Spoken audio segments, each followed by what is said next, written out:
Vamos lá, EJA 4. E agora a gente vai falar sobre reações químicas. Vamos lá. E vamos lá, né? Falar sobre reações químicas. Quando ocorre uma mudança ou transformação em uma substância em que a constituição da matéria é alterada, dizemos que este é um fenômeno químico, ou melhor, que ocorreu uma reação química. Neste caso, os átomos permanecem praticamente intactos. O que ocorre é que eles são rearranjados em novas moléculas. Por exemplo, observe a reação abaixo. Aqui tem uma reação, né? Vocês observem que tem duas moléculas de hidrogênio e duas moléculas de oxigênio. E nessa reação aqui foi feito duas moléculas de H2O, que é a água, tá certo? H2O é água. Então, isso aqui foi uma reação química.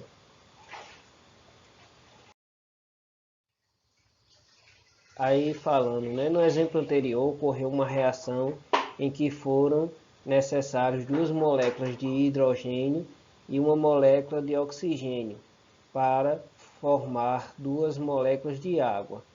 Os átomos não foram alterados, apenas as moléculas iniciais se desmontaram e seus átomos foram reaproveitados para montar as moléculas finais.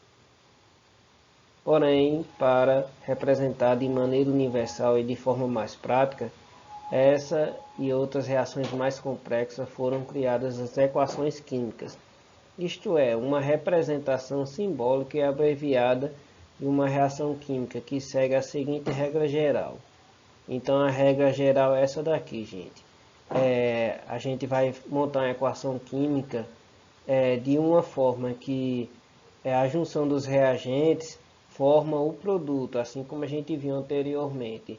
A gente pegou moléculas de oxigênio e de hidrogênio, juntou elas e formou o produto.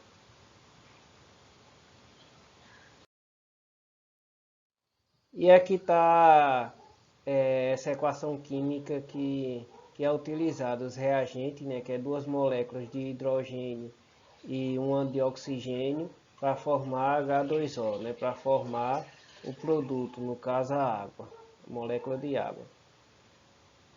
As formas mostradas nas equações químicas indicam quais são as substâncias que estão participando da reação.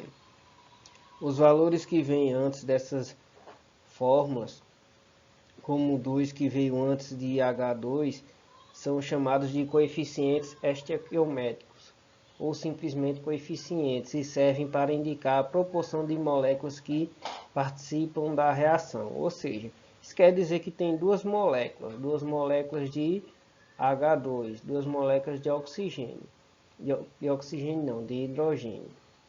Observe que o coeficiente 1 não é escrito. Além disso, esses valores servem para balancear a reação, ou seja, o número total de átomos dos reagentes deve ser igual ao número total de átomos do produto. Observe aqui que eu tenho duas moléculas de hidrogênio e aqui eu tenho apenas uma molécula de oxigênio. O 1 não aparece, mas é como se ele tivesse aqui. Vamos lá. As equações também nos fornecem outras informações. Veja alguns exemplos.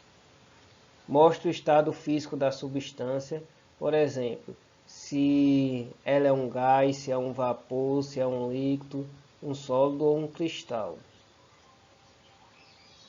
Mostra se está dissolvida em água e formando a solução aquosa. Desprendimento de gás, formação precipitada, necessidade de aquecimento, presença de luz, e além disso as reações reversíveis não utilizam uma seta apenas, mas uma dupla seta. Tem no caso dessas reações reversíveis, elas têm uma dupla seta, mais ou menos assim. Uma dupla seta, tá certo? Então nossa aula fica por aqui e Qualquer coisa é só olhar no resumo da aula.